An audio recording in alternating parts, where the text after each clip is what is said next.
Sir if I am not mistaken, आपने अभी थोड़ी देर पहले कहा कि एमसीडी ने जो एक्शन लिया है आपके बेसमेंट के खिलाफ, जो सील किया गया है जी, वो डिस्क्रिमिनेटरी है।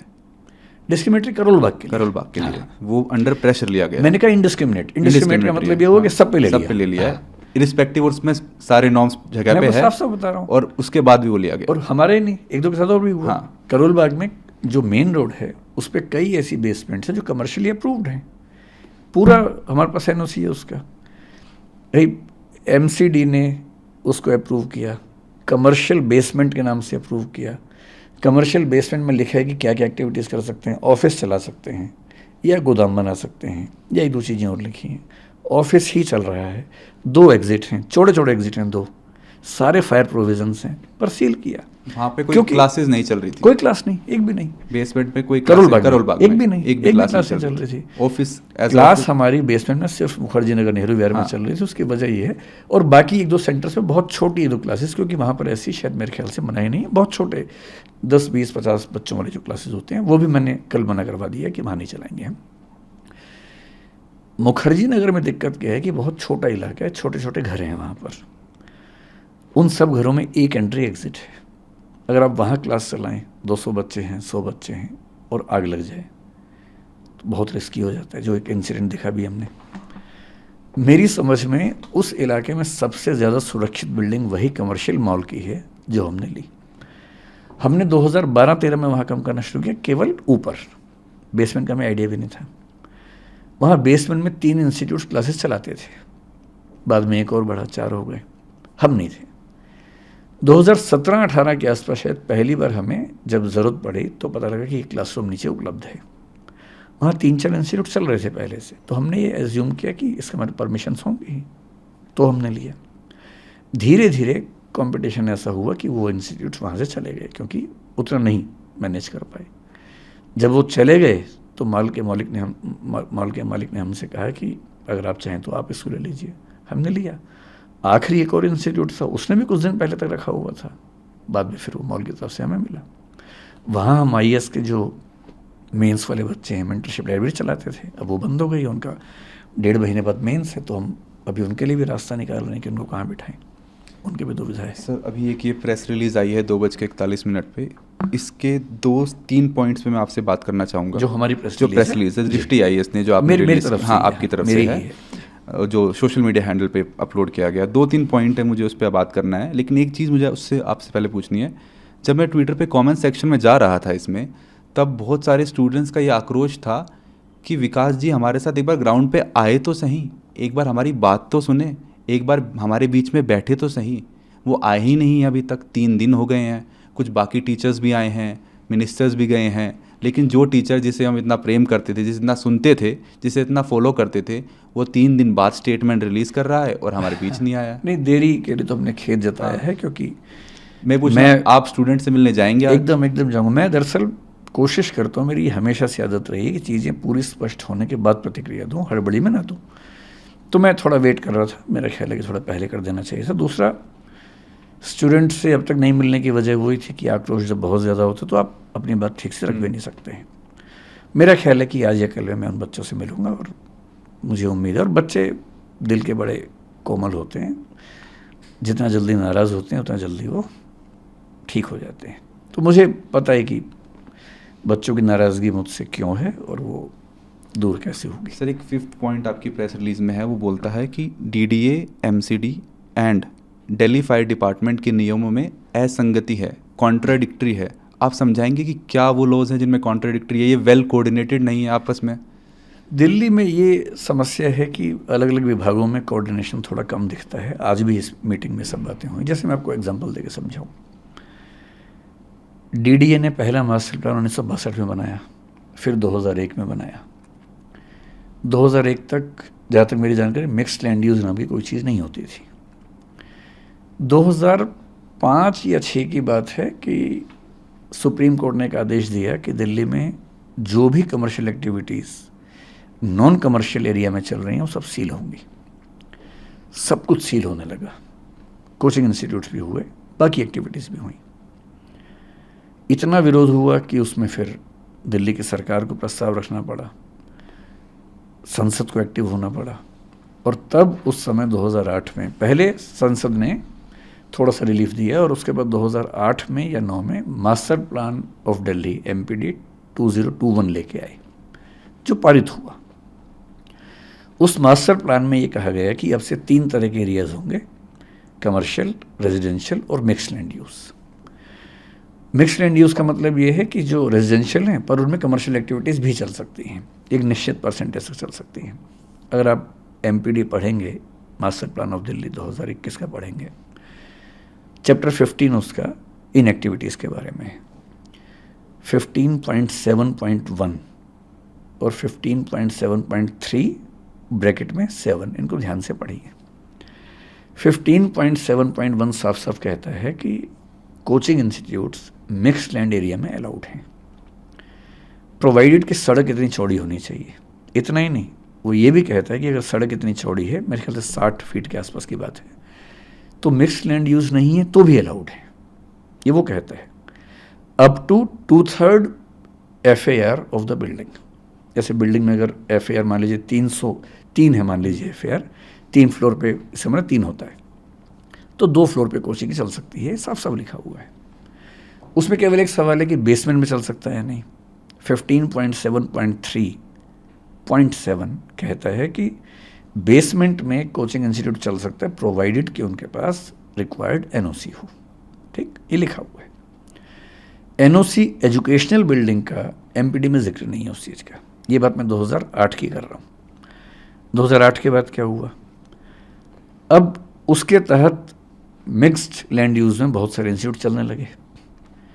फायर NOC की ज़रूरत है या नहीं, इसके लिए हम क्या पढ़ेंगे, हम दिल्ली फायर डिपार्टमेंट के जो रूल्स हैं, फायर एक्ट है 2007 का, फायर रूल्स हैं 2010 के, आप खुद रेफर कीजिए, मैं सारे आपको तथ्य बता रहा हूँ।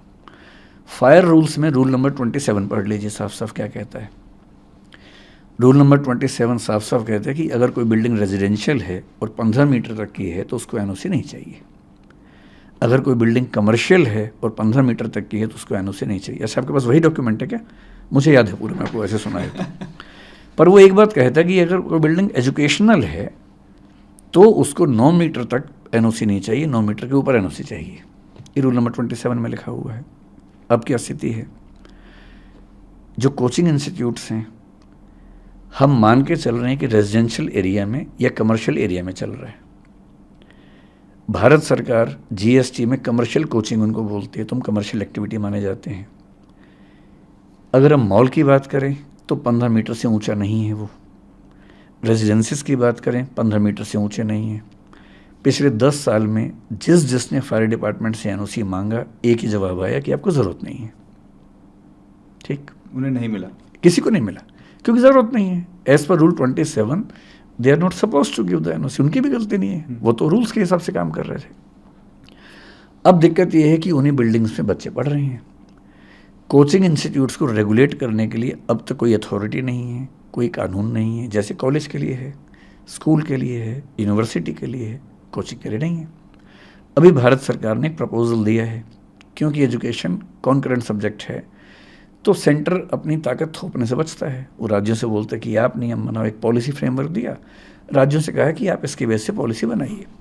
अभी तक मेरे ख्याल से किसी राज्य ने बहुत सीरियस स्टेप नहीं लिए। हालांकि कुछ राज्यों ने, बिहार ने, उत्तर प्रदेश ने, शायद राजस्थान ने पहले से एक पॉलिसी बना रखी थी अपनी।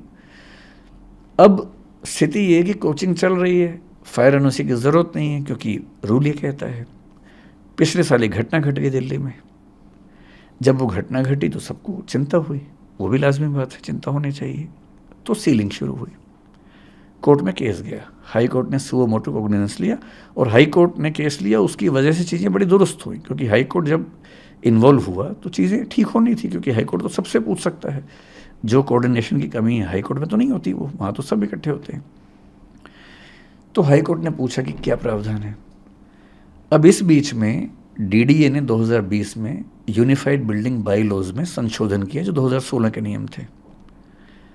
उसमें क्या किया, एजुकेशनल बिल्डिंग के हेडिंग में कोचिंग इंस्टीट्यूट्स का नाम लिख दिया, जो कि पहले नहीं लिखा हुआ था।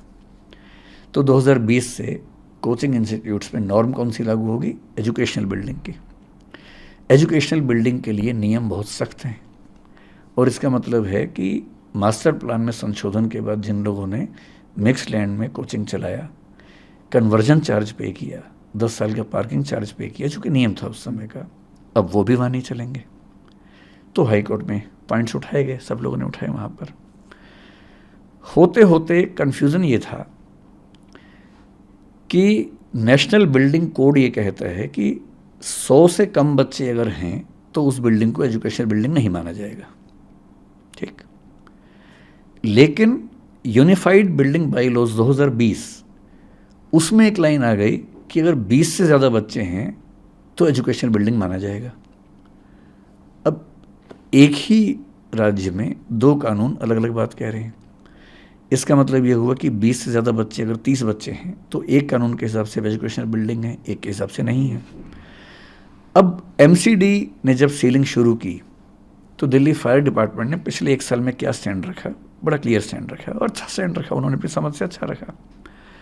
उन्होंने कहा कि एजुकेशनल बिल्डिंग के लिए जो फायर नॉर्म्स है रूल 27 में वो ये हैं कि अगर 9 मीटर तक की बिल्डिंग है तो वहाँ तक हमें एनओसी नहीं चाहिए।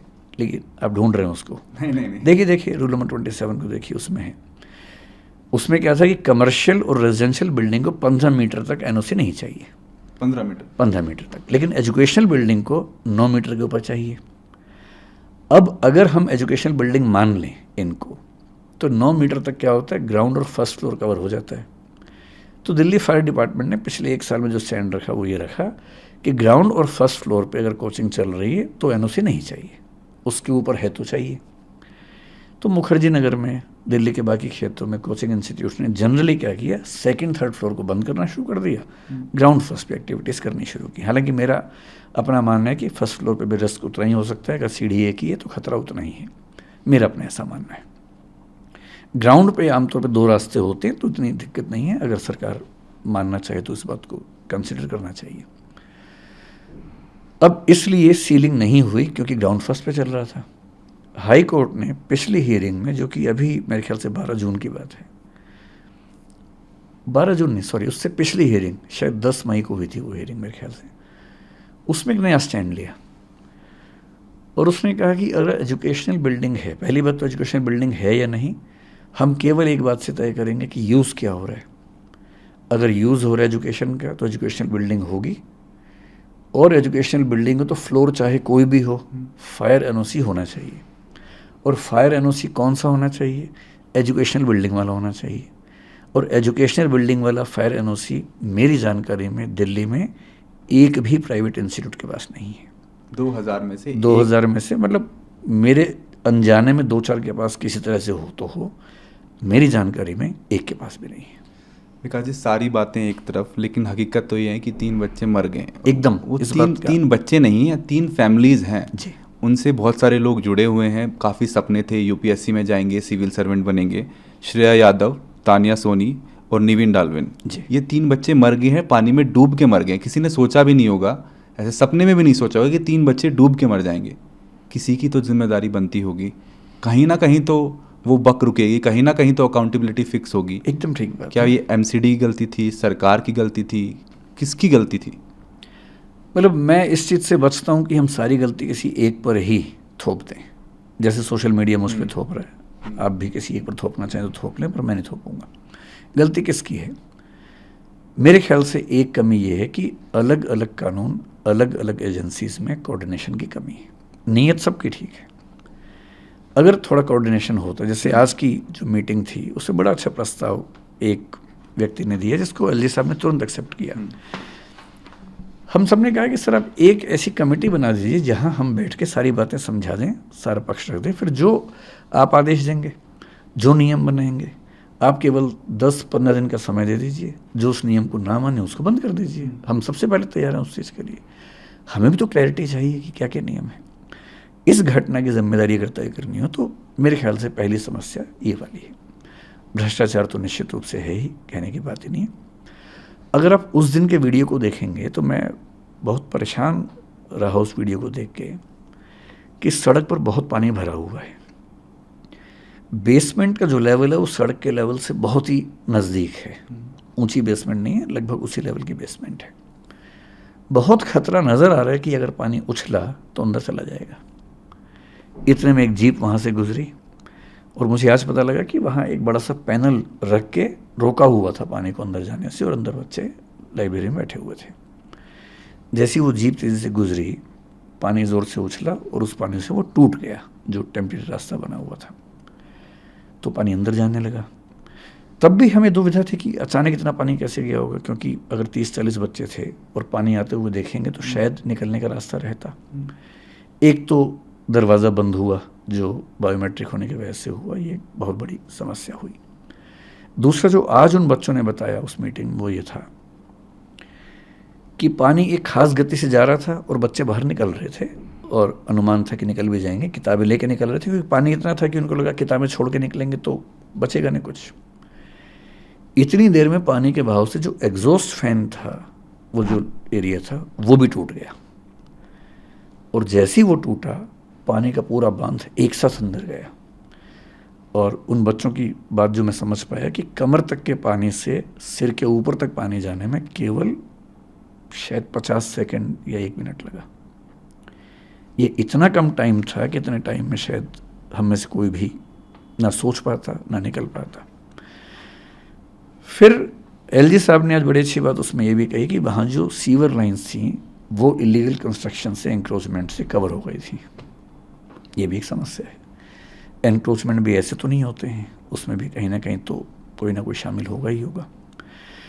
मेरा अपना मानना था कि बेसमेंट थोड़ी ऊंची होती बेहतर होता, लेकिन आज मुझे पता लगा कि जो नए नियम हैं जिसमें स्टिल्ट पार्किंग बनाना ज़रूरी है, उसमें शायद 8 सेंटीमीटर का कोई नियम है। अब नियम है या ये मतलब जनरली ऐसा होता मुझे नहीं पता, लेकिन शायद इस वजह से बेसमेंट्स बहुत ऊँची नहीं बनती है दिल्ली में, एक वजह ये भी है। इन सब के साथ मैं ये खुल के मानता हूँ कि इसमें कोचिंग इंस्टीट्यूट्स की एक बड़ी जिम्मेदारी बनती है, हमारी भी बनती है।